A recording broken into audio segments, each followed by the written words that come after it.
In this video, we're going to understand what is AFSPA and why it got extended in Nagaland. The full form of AFSPA is Armed Forces Special Powers Act.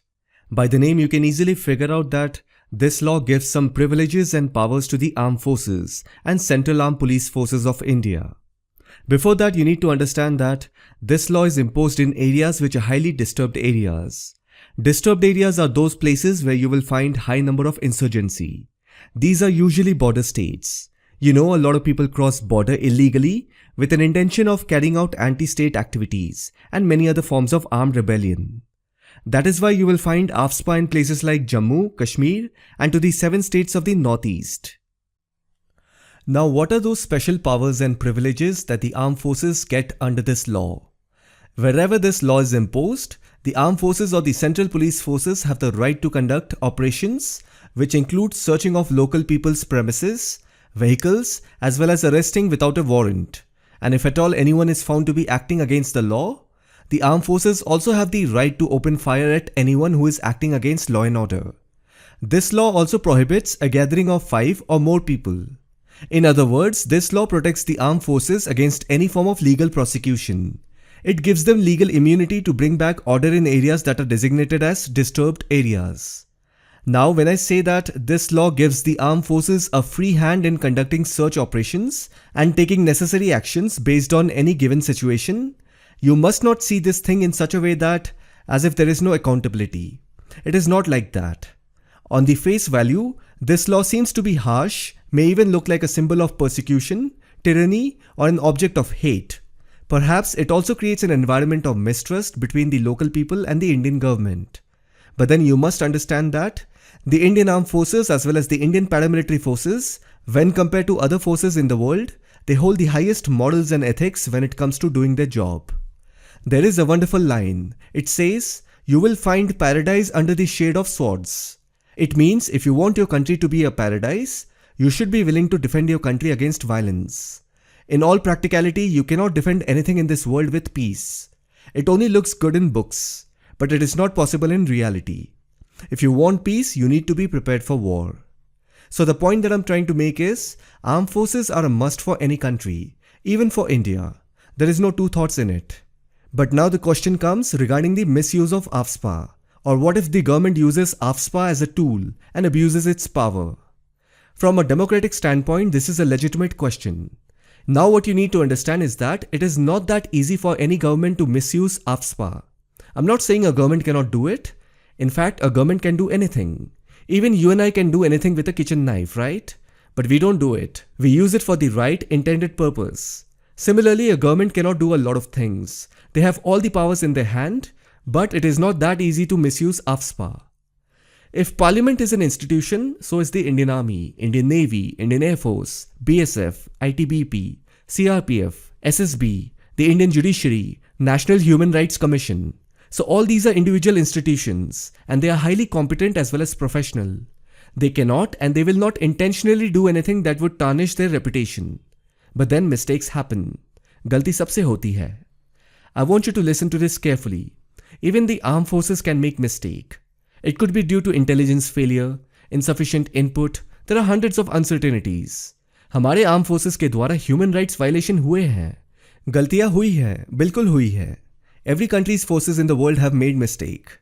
Mistakes do happen. Sometimes innocent people also die. It is very unfortunate. I'm not at all taking away the sensitivity of the situation. But then you also have to understand that armed forces do everything to rectify their mistakes. And they also take proper actions against those who are found guilty. Because these institutions, they constantly strive to become better. They keep improving their operating procedures so that the error ratio can be reduced to minimum. You can't make it zero. It is practically not possible. But you try your best to reduce the error ratio as minimum as possible. See, at the end of the day, the whole objective behind AFSPA is to maintain law and order in border states. If you see the northeastern states, they have always been the hotbed of insurgency and militancy. These militant groups get their training and have established their bases in the jungles of northernmost region of Myanmar that also spreads into the Indian territory. You will find many ethnic militant groups taking shelter in the jungles of northeast and northern Myanmar. The aim of these militant groups is to fight for independence or greater autonomy. Many reports also suggest that China takes advantage of them by giving them weapons and training. First, they give it to the armed ethnic groups in Myanmar. Through them, they supply further to the Indian rebel groups in northeastern region. So you can also call them Chinese proxies. Similarly, in Jammu and Kashmir, the Indian army is fighting the Pakistani proxies. Just think about it. How are these ethnic militant groups getting all the training and weapons from? Who is supplying it? If you remember last year in November, Assam Rifles commanding officer was killed with his family in Manipur.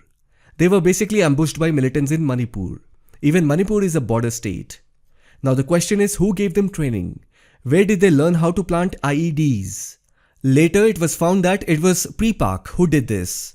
Pre-Pak is an armed insurgent group in Manipur demanding a separate and independent homeland. Similarly, in Nagaland, you have the National Socialist Council of Nagaland Khaplang. Then in Assam, you have the ULFA, United Liberation Front of Assam. It cannot be a coincidence that all these militant groups have developed their own art of fighting and they manufacture their own arms and weapons. Definitely that is not the case. There has to be someone bigger who has the money as well as the intentions to support these anti-national militant groups against India. These groups are nothing but Chinese proxies. It is said that all these militant groups receive training and weapons from the southern Chinese city of Kunming. From Kunming, they travel through the northernmost region of Myanmar and then enter the Indian territory. So AFSPA is the tool that was created by the Indian government to deal with these militant groups. In December's Nagaland fighting, some villagers were killed by the Indian armed forces. They mistook the civilians for insurgents. In response, the local tribal people formed a mob and attacked the armed forces. They again opened fire and few more civilians died. After that, the central government appointed a special investigation team who is looking into the issue. The innocent civilians who died in this fighting belong to the Konyak tribe. Konyak are the largest of the Naga tribes. The state government has also compensated the family members of those killed in the fighting. Although we cannot put a monetary value to someone's life, but then it will definitely help the family members in some way or the other. Now coming to the other part of the incident. How can well-trained army personnel fail to differentiate between militants and civilians? Now this is the main question everything boils down to. The only sensible answer that can be given is that mistakes do happen. It is almost unavoidable. You can reduce it, but it is extremely difficult to make it zero. You need to have trust in the organization. They definitely evaluate the incident at the highest degree, so that it never happens again. And for those who are found guilty, it could be at any level. It could be the soldiers on the ground level or analysts of intelligence agency level. Whoever is found guilty, the organization does everything to correct it and make sure that it never happens again. At least this much of trust we need to have on the organization. Right now, there are protests going on in Nagaland for repealing AFSPA. See, if you repeal AFSPA, then the armed forces will not operate. As simple as that. And maybe some political factions in Nagaland wants that. And they see this as an opportunity to get away with the military once and for all. If AFSPA is repealed, please don't think that the insurgency will also reduce. In fact, it will increase. The local Nagaland police cannot fight them. Because their own family members live in Nagaland. They will be directly affected if they try to go against their own ethnic militant groups. So obviously you need people who are from other states. That is where the Indian Army and other Central Armed Police Force come into the picture. Because people who join these central organizations, they come from all over the country, who collectively believe in the concept of nation and union of states as derived in the Indian Constitution. So this is the beauty of armed forces. Irrespective of where you belong to, you could be from Haryana, Punjab, Bihar, Rajasthan, Kerala, Tamil Nadu, Andhra Pradesh, etc. You will be posted anywhere in the country and you will have to defend as well as fight for every inch of the Indian territory. That is why AFSPA should not be repealed. Otherwise, the situation in northeastern states will be what it used to be during the 1950s. In fact, do you know that many in Nagaland don't want AFSPA to be repealed? Because they do realize the importance and benefit of having the presence of the Indian Armed Forces. It's too bad that these people can't openly speak about it. Otherwise, these separatist and rebel groups will not hesitate to go against them. It is not that the whole state is against AFSPA. Of course, there is this main tribal group, Konyak, whose people have died, but there are political interests involved. You cannot deny that. And these interests are a threat to the Indian territory. There is a saying in Hindi, बहती हुई गंगा में हाथ धोना. तो काफी political और separatist groups इस आग को हवा दे रहे हैं. Anyhow, so AFSPA first came into effect in 1958 to deal with the uprising in the Naga Hills, followed by the insurgency in Assam in 1979. It was introduced in the parliament in 1958 by the then Home Minister G.B. Pant during the time of Jawaharlal Nehru. Initially, this law was known as Armed Forces Assam and Manipur Special Powers Act 1958. Once the state of Arunachal Pradesh, Meghalaya, Mizoram and Nagaland came into being, the act was imposed to these states as well. And you also have to understand that it is not that AFSPA has never been revoked. If at all the central government along with the state government finds an area to be safe and it no more is a disturbed area, then the government easily removes AFSPA. For example, Tripura revoked the act in 2015 and Meghalaya was under AFSPA for 27 years until it was revoked in 2018. Even Jammu and Kashmir has a separate J&K Armed Forces Special Powers Act 1990. So the only way forward is to look into details. The devil lies in detail. Instead of repealing AFSPA, what we can do is refine the existing procedures or if necessary create better policies for using AFSPA so that the armed forces can continue doing their job and on the other hand, the locals are also not disturbed. You know, one of the main problems for the armed forces operating in a highly sensitive area is that you don't know who is on your side. That is why errors and mistakes happen. But compared to other forces in the world, Indian armed forces have the lowest civilian casualty rate. I'm just highlighting it to understand the sensitivity of this whole matter.